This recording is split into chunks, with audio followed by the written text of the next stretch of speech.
Hi everyone and welcome back to Pager. So this week we're really glad to be joined by Professor Alex London. Alex is a Professor of Ethics and Philosophy at Carnegie Mellon University, and he's also the Director of their Centre for Ethics and Policy. One of his areas of research is the ethical component of running clinical trials and other research in humans, and that's what we end up focusing on today. We discuss the need for collaboration, both inside and outside the pandemic, how risk is managed for trial participants, and what acceptable risk of an experimental treatment actually consists of. So this brings up a really interesting debate over whether individuals should be able to consent to risk interventions for no medical benefit to themselves, but just to actually further our understanding of science, such as challenge vaccine trials where participants are purposely exposed to infectious agents to test whether a vaccine works. We talk about how to approach the diversity of opinion in science, and where this is useful and where it can be less useful. Finally, we touch upon whether the trade-off between speed and quality of research in a pandemic actually holds up under scrutiny, and how politicisation of science can harm progress and understanding, particularly in relation to hydroxychloroquine. Things are changing quite quickly, so it's pretty important to add that this episode was recorded on the 31st of July, so just over a month before its release. As ever, if you enjoy it, then do share it with your friends, your family and colleagues. You can find us on Twitter, Instagram, Facebook. We've also got a YouTube channel, so feel free to subscribe there or just check us out. Professor London, welcome on the podcast. Thanks so much for joining me from Pennsylvania. Thanks for having me, George. It's good to be here. Would you be able to just briefly tell me how you got to where you are now? Because you started off with a background in philosophy, but we're going to hopefully talk a little bit about designing clinical trials in medicine and some of the ethics behind that. I started out doing ancient philosophy, actually.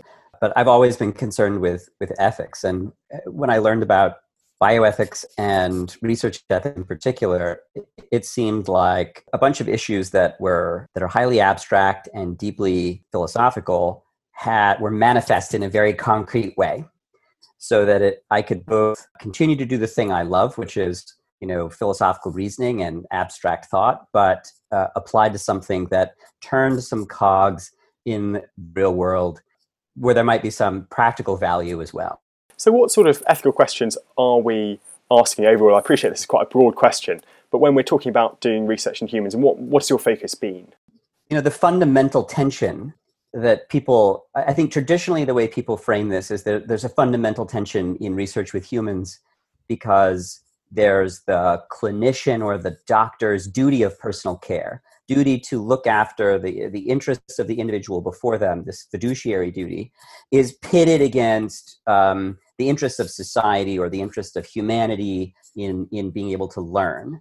And the worry traditionally has been that in order to generate generalizable knowledge that will push forward our ability to help future patients, we'll have to sacrifice the welfare of the individual patient before us. And so, that looks like a pretty straightforward moral dilemma. That's kind of what got me into this issue, or really hooked me into the field.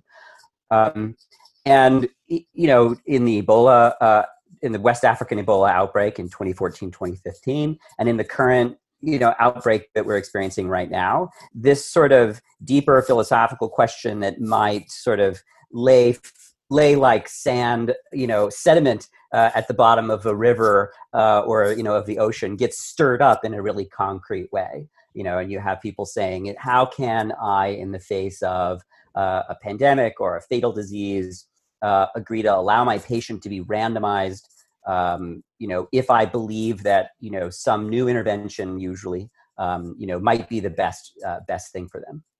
Hopefully we'll talk a bit about what all this means during the COVID-19 pandemic a bit later on. But I just wanted to go back a tiny bit and just kind of ask, how do we define what is reasonable risk in these trials, particularly for patients who might have very different thresholds for what they see as acceptable for, say, an experimental treatment, or the different factors that they value, whether it's their health, could somebody enter a trial and say, actually, I'm interested in promoting science. We've heard people talk about people intentionally being infected with SARS-CoV-2 in order to further science there and accepting a small risk amongst themselves. What are your thoughts on this? Yeah, so in effect, the question about when are risks reasonable is a way of rephrasing this what I was giving to you as, what people tend to see as a moral dilemma. I think part of the problem, in the way of framing this as a moral dilemma and to try to put this question of reasonable risks into perspective is that there are areas of standard medical practice where we do things to one person and expose them to appreciable risks, the benefit of other people. Living organ transplantation is a pretty prime example. Like there's a healthy person on the operating table, and we subject them to the risks of removing their kidney, maybe a lobe of their liver, to give it to somebody else and extend their lives. So the risks accrue to one person, the benefits accrue to somebody else. And normally in that sort of context, we limit the risk, like we limit liver donations, for instance.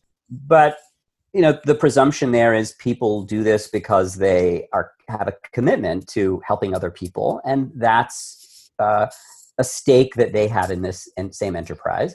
And so, there in effect, there's no reason why someone couldn't say, I think, for instance, I think a lot of people who do participate in clinical trials are motivated by the idea that this disease is killing me or it's killed someone in my family. And if there's something that I can do to generate the information we need in order to enable other people or other family members to avoid this disease or the loss of a loved one, that I'm willing to take risks for that.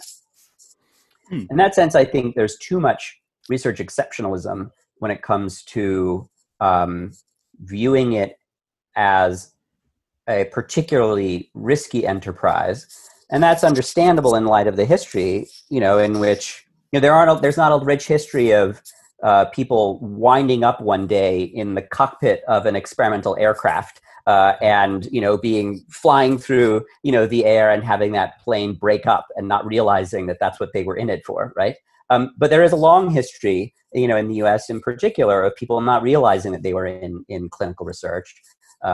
And of their interest being abused in that process, and so research still labors under that dark history. Indeed, yeah. There's been a bit of soul searching around the world of how we deal with the information that's being gleaned from trials that have very kind of horrific origins, but actually could now be useful for furthering medicine. There's a tight balance to walk there.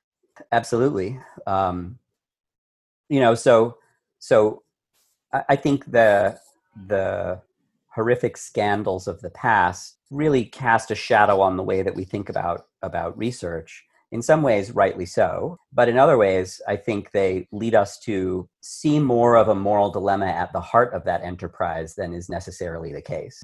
And in some sense, the success of research regulation and oversight in making the research enterprise, in giving a better balance between generating valuable information and respecting the rights and interests of the people who participate in it, has created the possibility for a relationship between research participants and researchers where there's more resentment of institutional review boards and regulators for getting in there and curtailing their ability to take certain risks, or to participate in research. So the challenge studies that you mentioned earlier and that you want to talk about later, those are sort of an example where you have people, saying, I might be willing to get an investigational vaccine, be challenged with the virus, if it would help us develop an effective vaccine against COVID-19. And, who are these ethics regulators to tell me that I can't do that? So these are sort of two ends where the swing of the pendulum, that research is dangerous and we need to be protected from it. And, we shouldn't be protecting people who should be free to make their own choices about which risks they want to take on and which causes they want to further.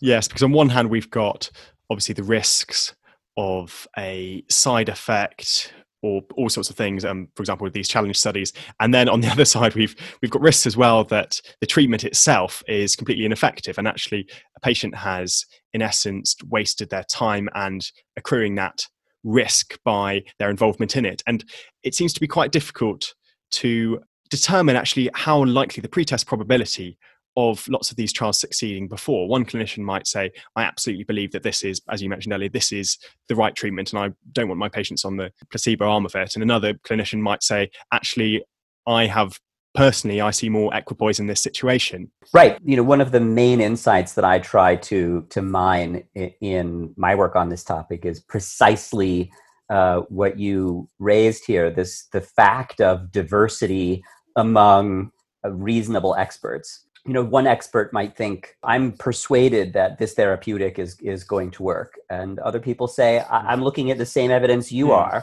I don't find that evidence persuasive. There's no reason, to think that, yes, this drug may be safe when we're treating people with lupus or some other condition. But, why should we think that it's going to be safe when we're treating somebody who has a very different medical condition that's in a much more severe or compromised state? And when there is then that kind of diversity, in a certain sense, you're asking patients to choose at random which medical expert they believe and which medical expert ought to treat them. Or you're allowing, in the United States, the fact of whether they have one insurance plan or another to make that determination, or lots of other factors. But when we do that, when we say, well, let's let some other arbitrary factor determine which clinician this patient sees, and so which treatment they get, we don't learn anything. But if we can flip a coin and say, well, this clinician would give you this treatment, this other clinician would give you this other treatment, let's flip a coin between those two treatments, then it seems like even though each of those clinicians could be quite dogmatic about what they think is best for you, it doesn't seem like proceeding that way, flipping a coin between their two recommendations, makes you worse off in any way. But it makes everybody better off because it allows the treatment to be given under a set of circumstances where we can learn whether it provides a real benefit or whether it's ineffective or harmful. This assumes, in a sense, that both clinicians are acting using kind of equally valid methodological kind of policies here. To what extent are the ways that clinicians are acting towards evidence all entirely reasonable? There are some situations in which two clinicians can be balanced on almost opposite sides of a knife edge over whether a treatment is effective or not. But they can both be viewing it with entirely different lens, and some lenses can be far better than others. When we've seen clinicians certainly have slightly dubious views, particularly when financial conflicts come along towards some of the evidence that they're presented with. What proportion of this disagreement do you think is disagreement that actually we should be kind of fostering and pouring into clinical trials? And what proportion should we be actually taking another look at and saying some of these clinicians are not really acting overall in an evidence-based way? Yeah, that's a great question. The only thing that I can really say in response to it is that clinical trials are the best tool that we have to address genuine disagreement and genuine uncertainty. And now there's a kind of epistemological question. How do we know when those uncertainties are genuine as opposed to when they might be motivated in other ways?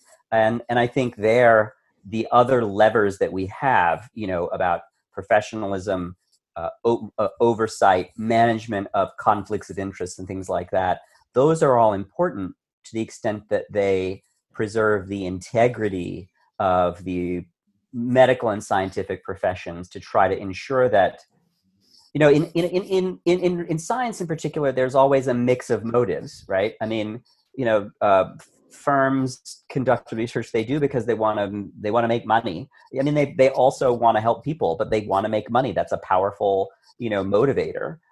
We incentivize them to, do research on they might otherwise not do, in areas that might not be as lucrative, by allowing them to make more money off of more lucrative drugs that they've created in other domains. So we use the profit motive to incentivize firms to do research that we want them to do. Patients have a mix of motives for why they want to participate in studies. Some people want to create valuable information. Some people want access to innovative therapies. Other people, they're professional, research participants who, do it for the money. So there's a mixture of motives why people might want to participate in this activity. The morally fundamental goal in trying to manage this whole system is to try to ensure that the trials that we run when there's a genuine uncertainty or disagreement among experts about which treatments, the relative merits of the various treatments. And those merits should really reflect the values of patients too, because sometimes patients don't care just about survivability. They care about their quality of life or return to function or whatever. And so it's important that what we measure in these trials matches up with the real interests of our patients.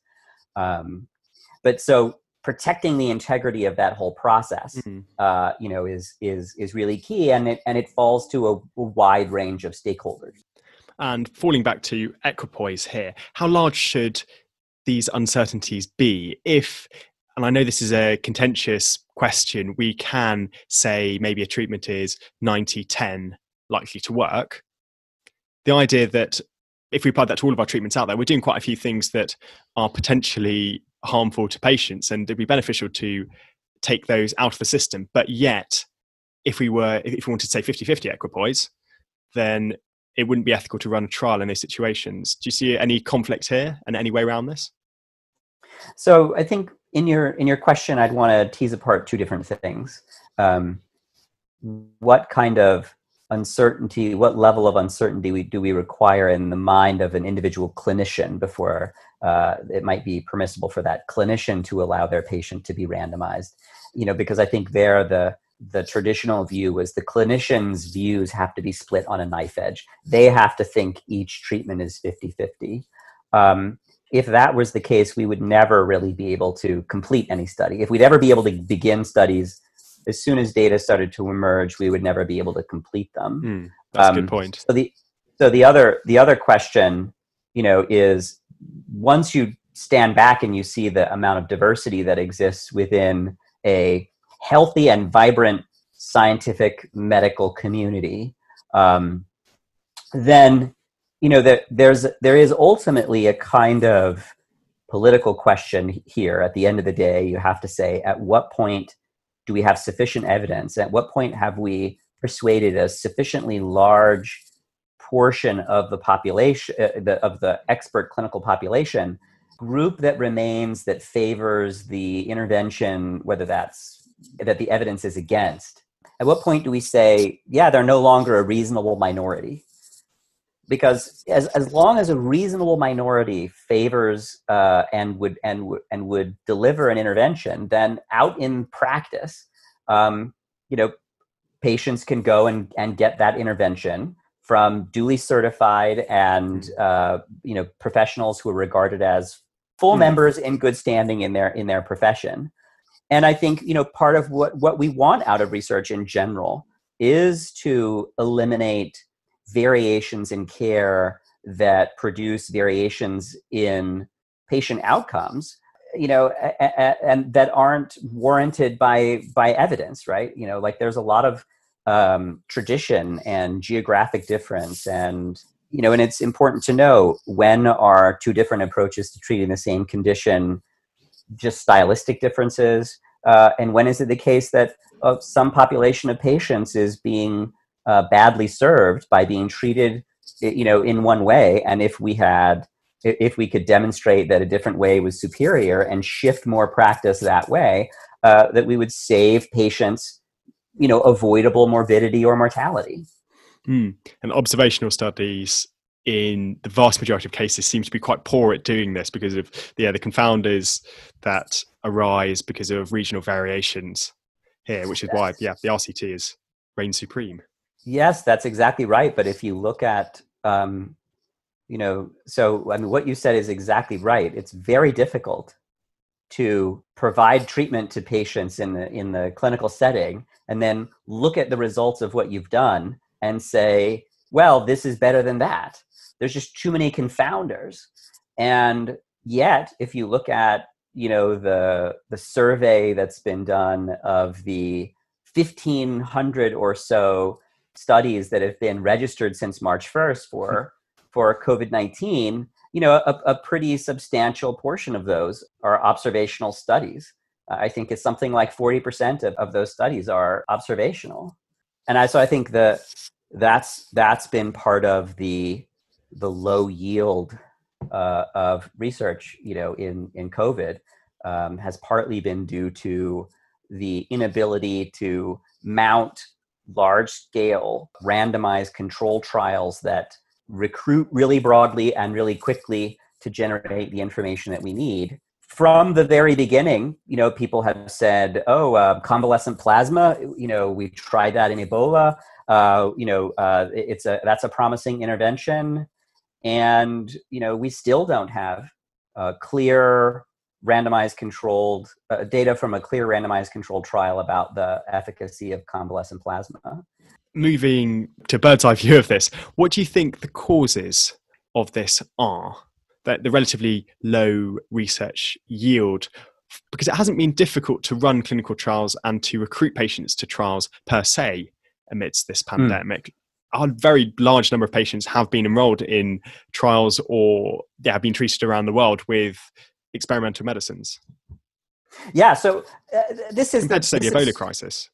Right, exactly. So this is sort of the paradox, right? That during the West African Ebola outbreak, part of the problem was the reluctance of certain stakeholders to randomize. They worried that it would be unethical to run randomized controlled trials, and so a bunch of the studies that delayed putting some of these studies into the field, and as a result, the outbreak. Fortunately, the outbreak was waning. But by the time those studies got really going in the field, then very few of them actually had were able to recruit. Except for the one vaccine study, the ring vaccine study. So with COVID, you're right. There has been from the beginning a sense that this is an unknown. We're going to have to carry out research, and really, then part of the problem has been. This lingering sense on the part of certain clinicians, probably, that it conflicts with their moral responsibilities to randomize. And on the other side, a kind of unwillingness to cooperate and collaborate. And so you've had a lot of studies, right, be organized by individual medical centers and put out in the field. And each one sort of slowly is recruiting, but they're not recruiting in ways where, they're not necessarily designed so that there's a kind of a common statistical plan, a common protocol. And so all those recruitments can be easily pooled together.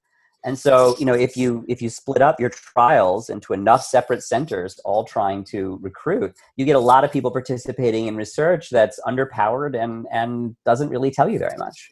And the cynic would say that some of the motivations behind all these small trials going on, whether it's authorship or a study for a particular centre, actually hints at people chasing after the wrong goals here, not the furthering of our understanding of the disease, but furthering of kind of individual motivations here.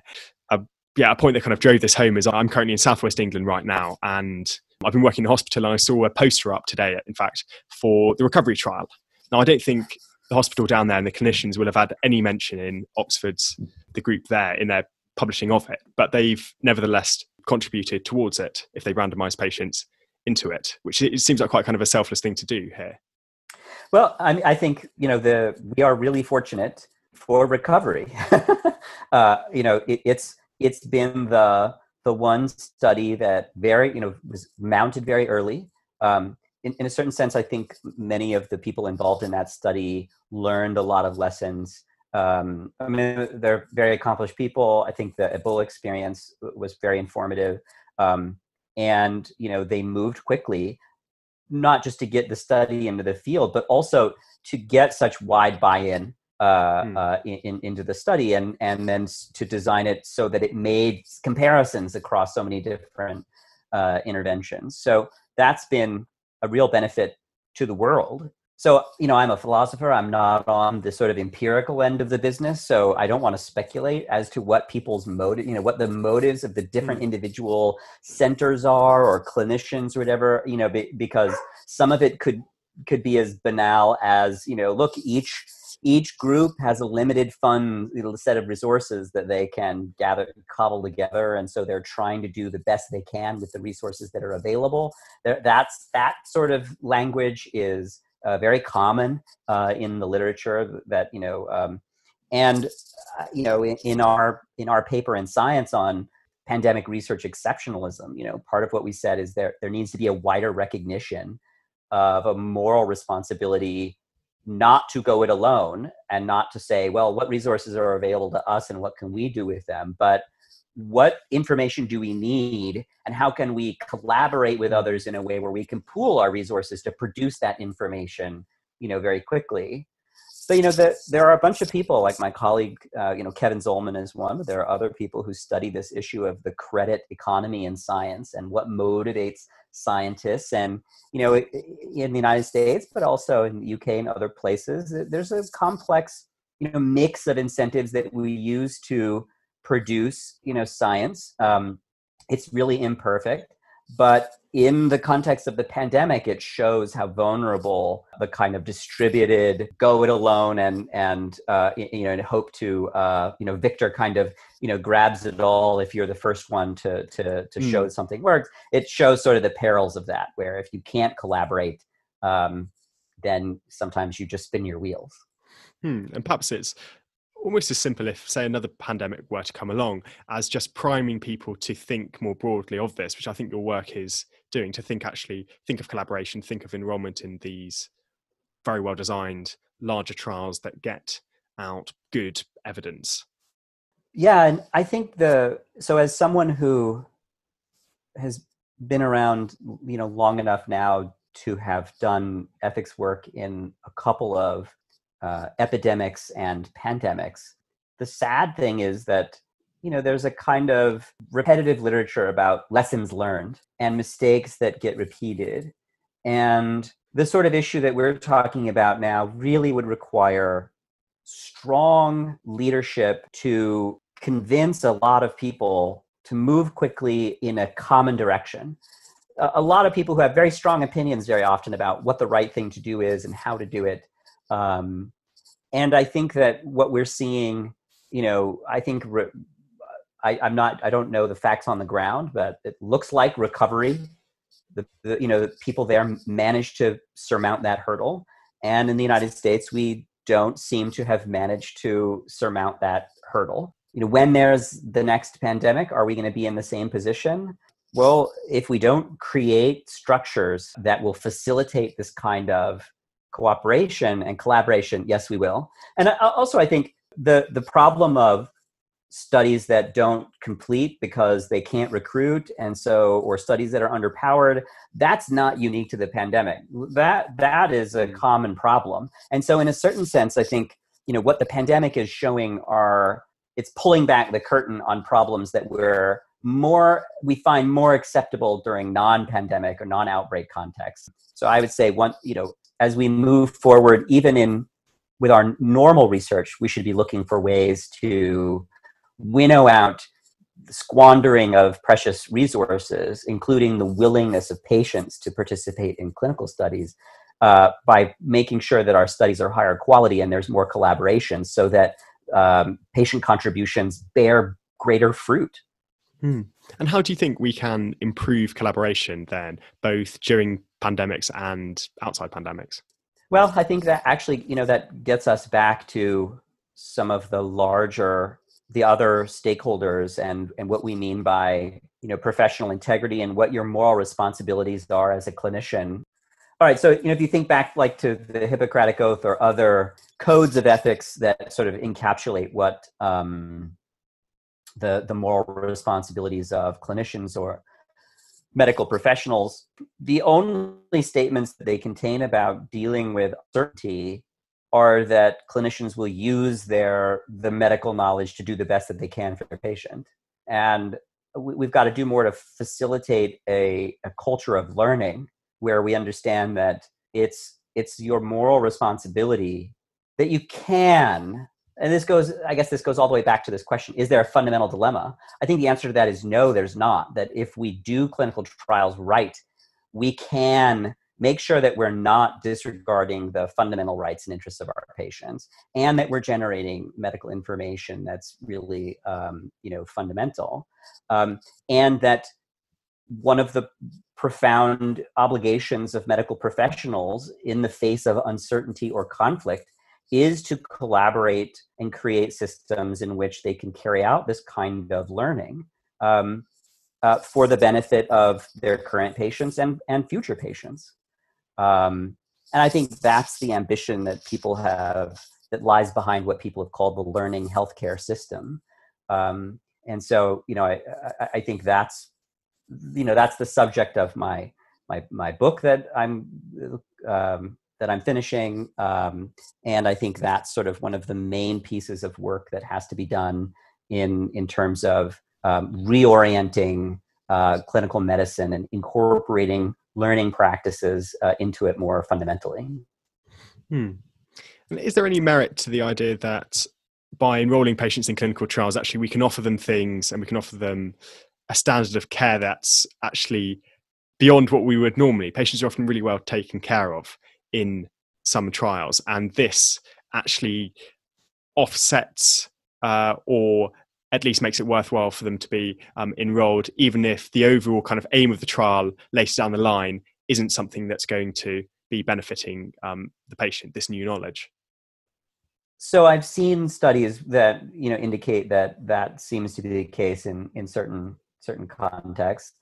I only worry about that as a justification because it could also show us that you could come away from that saying, well, what that shows is that we have a lot of work to do to make sure that ordinary clinical care is higher quality, and so we shouldn't let the fact that some patients are not well served by standard medical practice mean that we should shunt them into research. The way I would put it is that if we plan studies carefully, recognizing that in a vibrant, diverse scientific community, there isn't unanimous opinion, there's uncertainty and disagreement.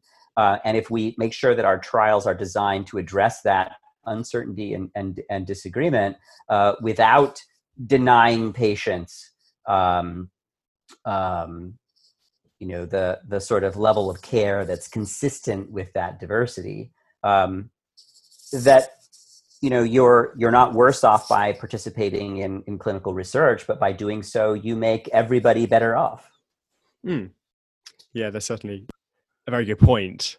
I remember coming across it, I think, because you mentioned altruistic kidney transplants earlier, and I remember seeing some things that were saying that actually people whose kidneys were transplanted ended up living longer. And I don't know if that's due to follow-up and care that they get, or actually the people who are donating them are healthier in the first place, but it's interesting food for thought in that case. Yeah, it's certainly interesting. I wouldn't want to, there's certainly in research, there are procedures that don't, there are often procedures that we do for research purposes where we don't think that they're redeemed by the potential for benefit to the person who gets them, because we need to do a second spinal tap to get the right data for the study, or we have to do more tests that are purely study related, and very often those things have risks to them. But that's where I would say, when we're talking about that kind of risk, which are often relatively minor risks, that those fall within a threshold where we can say, where we very often do say in society, there's a threshold acceptable risk. You can't eliminate all risk, but what you can do is you can try to make sure that research risks are bounded and limited so that they're the sort of risks that socially, they're consistent with the kind of risks that we say, yes, people can take these risks in the course of activities that are serving their fellows. Although at times our attitudes towards risks that are imposed on us and risks that we freely accept are very, very different. If you take, I don't know, driving a car to work each day or mountain biking compared to your risk because of air pollution in the city that you live in, do you see a distinction here? Because these seem to be risks that are in a way imposed upon patients in these treatments, even if they are accepting them. Absolutely. I think there are two important differences there. So one, you draw a contrast between risks that are imposed on you versus risks that people freely accept. And I think that's why it's really important that participation in research still be something that is ultimately the voluntary participation, where we ask people, are you willing to do this? And that we work to reduce the risk to levels where people will say, yeah, that seems like a reasonable risk for me to take. I'm not being, as Hume would have said, a cully to my own integrity by being in this study to try to help other people. So I think that's one of the values of ensuring that research is a voluntary enterprise and not something where we conscript people to be soldiers for science, as Jim Jones put it. The other point there too is it's not just about conscription. In lots of places in society, in a democratic, diverse community, what might be an acceptable risk that you're willing to take when you ride your mountain bike down some crazy, loose, rock-strewn, path might be something that I would just never do. I might recoil from, in horror from it, right?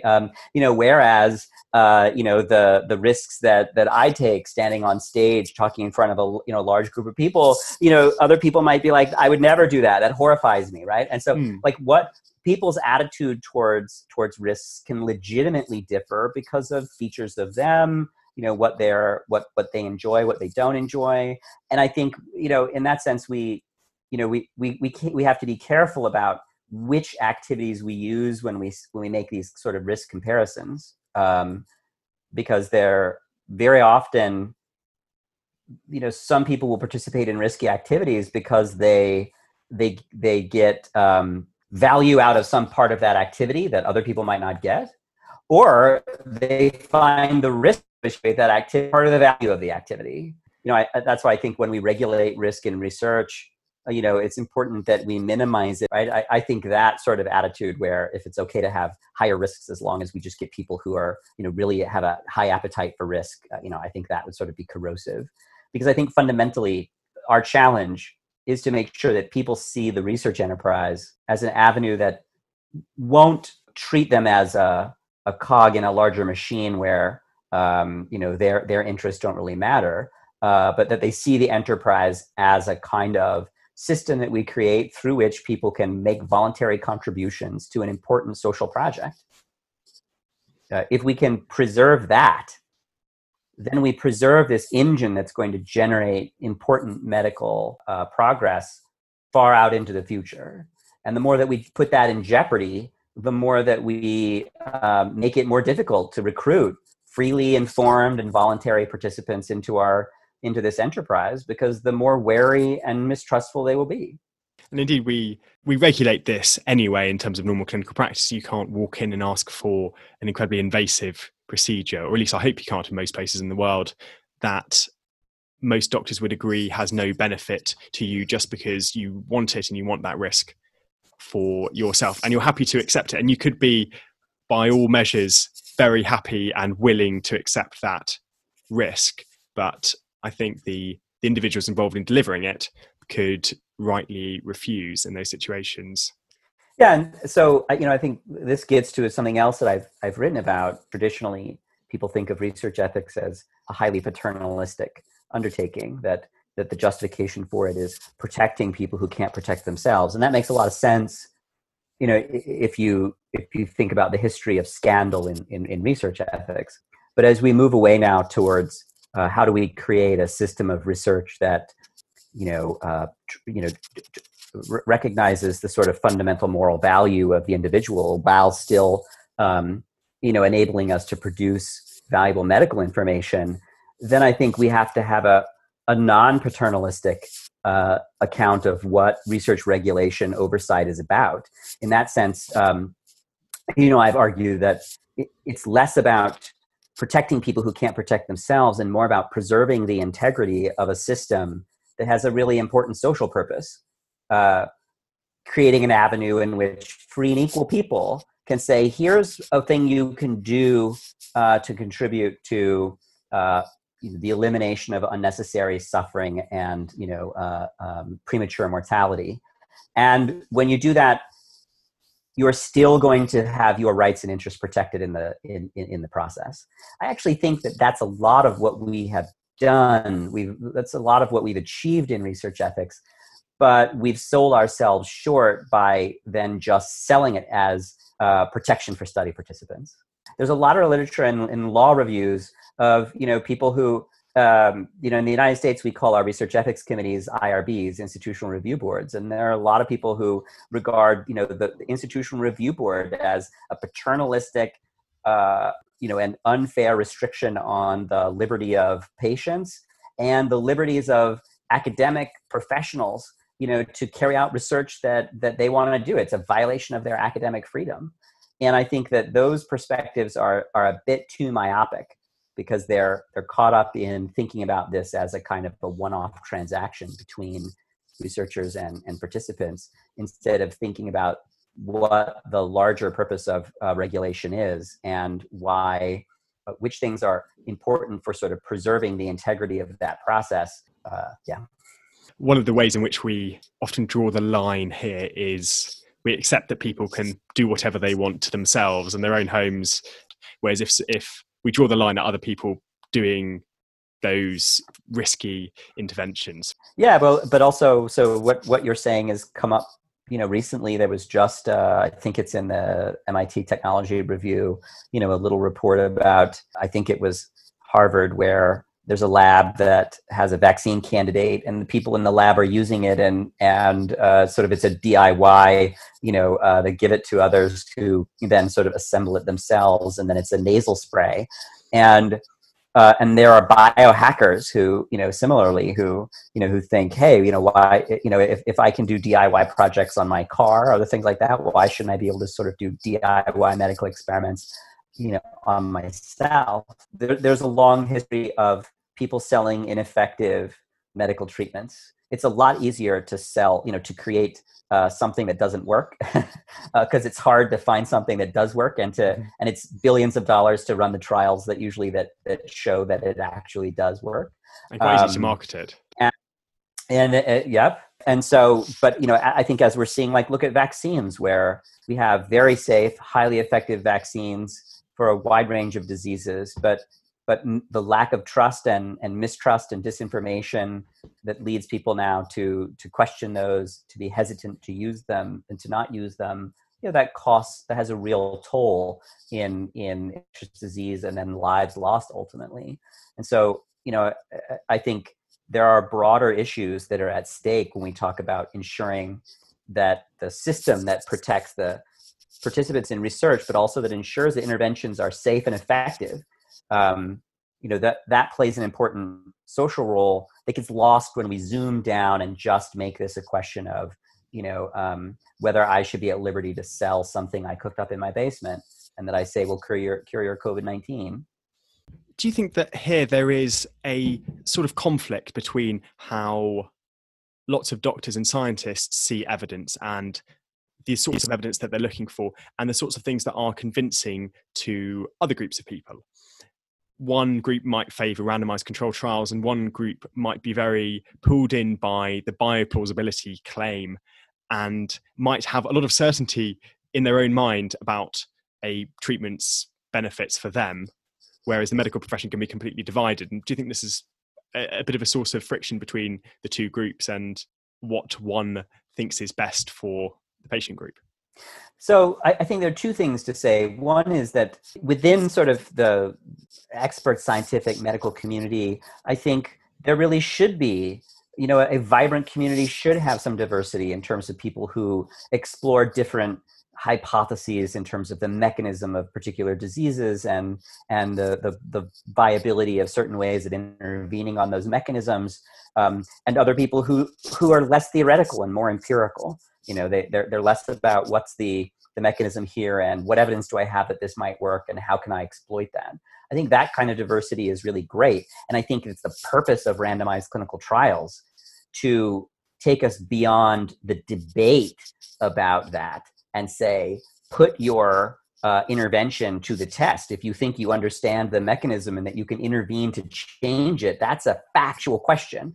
And here are the conditions under which we can test that, so that and our trial should be designed in a way where it's going to persuade both sides, right? That both sides should go, yeah, that's either that was supported evidence or that wasn't. So in that sense, I think we deserve diversity, but where we do the empirical tests that sort the winners from the losers, right? And I think what's missing in the larger social debate now is that, there are, and I think you see this around, for instance, hydroxychloroquine, that there were early statements that this was effective. It then became sort of politicized, and all of that. So a combination of poor quality studies and then, politicized pronouncements. And now people's attitude towards that intervention doesn't really seem like it's shaped by the subsequent data that has emerged, from recovery. And it's shaped, more by political identity and, I don't know, a broad mixture of things. And so that's where I think that's a concrete illustration of this importance of sort of maintaining the integrity of the scientific enterprise, right? We want to have a certain kind of diversity. We want it to be diversity about causal claims and how we think these causal systems work. But we want to have consensus about the methods that we should use to test those claims. The more that we sort of politicize these scientific questions, the more then that I think it detracts from the ability of science to do what we ultimately want it to do, which is separate out fruitful and promising avenues so that we can explore them and exploit them from dead ends. Polarization and politicization allows dead ends to survive because they're tied into people's political views and their identities. It's certainly a very dangerous situation that we can find ourselves in, where no amount of evidence will change a scientific opinion on something. And I fear that we've got to that stage with some individuals when talking about hydroxychloroquine. Another point that you mentioned in your paper in Science was that, which I thought was great, which is that chasing down some of these avenues, particularly when there are limited resources and limited patients who will go into such trials, chasing down dead ends that should have been buried already, detracts from some of the ones that we really should be investigating. I think it's a huge issue, especially now. There were news reports that. So here's another thing. Like in the science, hydroxychloroquine isn't just one treatment. I mean, it's the drug that factors into several possible different treatments, right? There's prevention, pre-exposure prevention, post-exposure prophylaxis, treatment for people who are not mildly ill, treatment, salvage treatment for people who are, extremely ill. All those are different indications, different applications of this one drug. But in the public discourse, that sort of gets lost. And so even as there was evidence that it's not effective for one of these purposes, ongoing studies for other purposes had trouble recruiting, because there was a kind of a seesaw, right? Where, it looks like it's great, so everybody wants it. No one wants to be randomized to it. Then it looks like it's toxic and ineffective, and so no one's willing to be randomized into these studies. And, I think that illustrates nicely how if we don't communicate to the public the legitimate uncertainty that we have and the importance of the science that we're doing to try to eliminate that uncertainty, and if we can't preserve in the public sphere a role of science as the arbiter of those kinds of empirical causal questions, then it's going to be very, very difficult to get the data that we need to find out what the right treatments are for this disease. In addition to using it at different stages of the disease, we also factor in different severities of disease. When we talk about the results from the dexamethasone arm of the recovery trial, you see that it was statistically beneficial in patients who were mechanically ventilated and on supplementary oxygen, but actually it flipped the other way, although not quite a significance, in patients who just had more moderate disease. So the point that you're making really clearly is that we need to be clear on which questions we have answered and which questions we haven't answered. And answering the hydroxychloroquine question is probably not going to be done in one single trial. Exactly. And I think within the scientific community, there's more familiarity with sort of distinguishing these different indications and doses and uses and so on. But when we don't communicate with the public carefully and we just use the word hydroxychloroquine, then we give them the perception that it's like a binary. It's sort of an on-off switch, works or doesn't.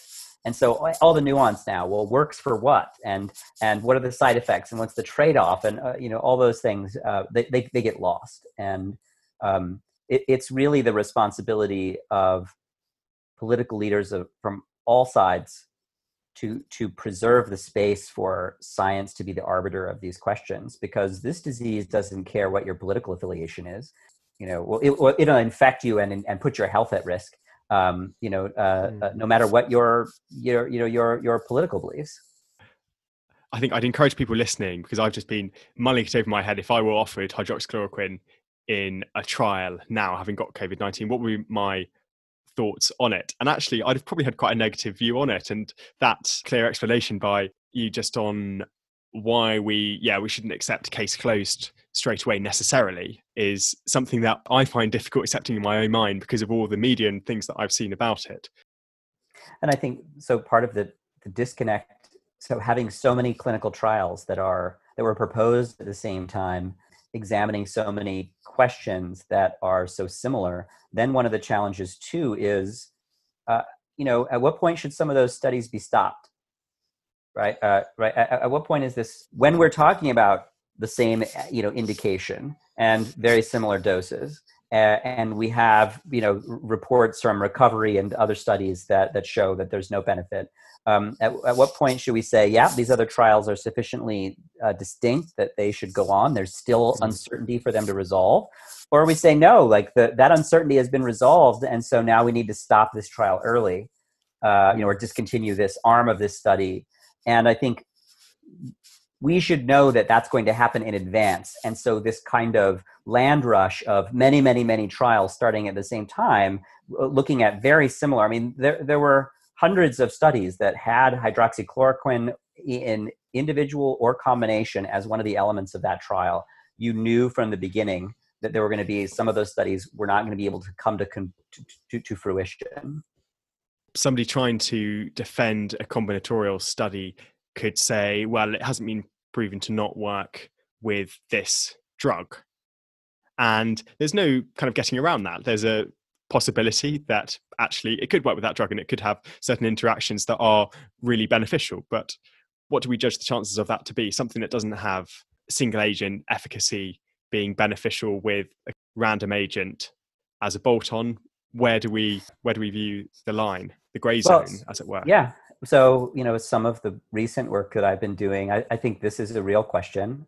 Some of the recent work I've been doing with the Platform Trials Coalition, but some of the work I've done with Jonathan Kimmelman on portfolio level questions in research ethics, they're really about exactly this. How can we more efficiently generate information about all of the hypotheses that we might have about drugs?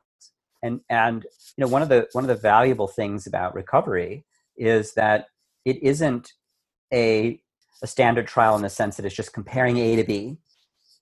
And a lot of the trials that were launched were sort of compare A to B trials. Recovery is comparing A and B and C and D, and that allows you, right, to look at drugs in isolation and drugs in combination.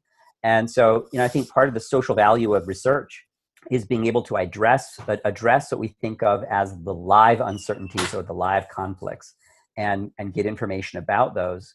And research ethics in general has been too narrowly focused on individual trial protocols and not sufficiently focused on the sets of protocols that we run and the degree to which by combining studies or designing them so that there can be, their results can be compared, that we can get more information out of the same contributions of study participants.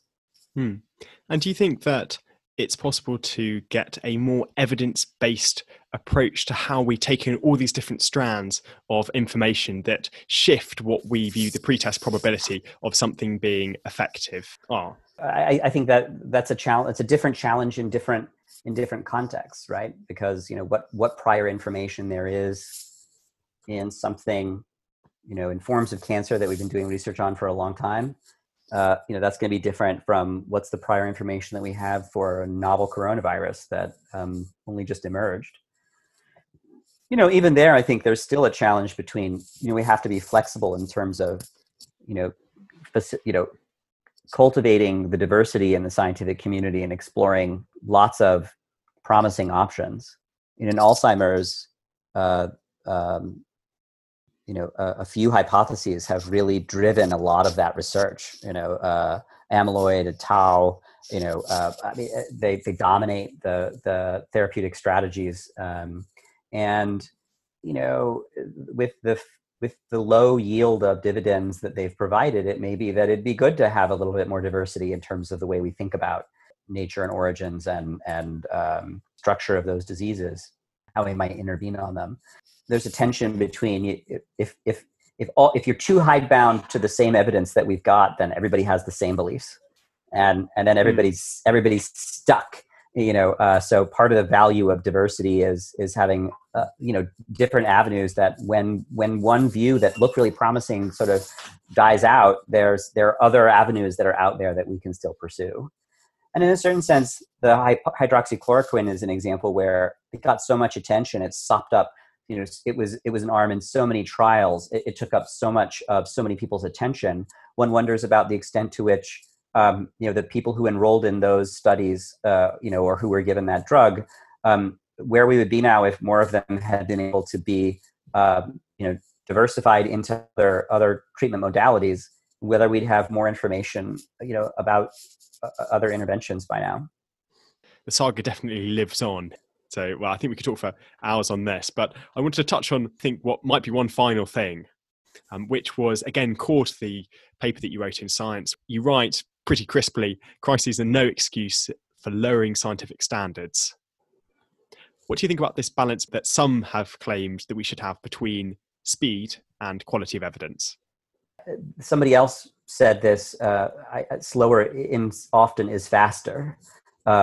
I'm not sure that that's sort of the right way to put this, but I think what they mean, or at least what I would say that what that means to me is quick off the dime to do research that generates more uncertainty than it resolves is going to dig a hole deeper. It's going to take you longer to study your way out of it than if you expeditiously coordinate your activities, plan large studies that will recruit people from multiple centers into the same study, so that they're out, they can be randomized, their outcomes can be compared.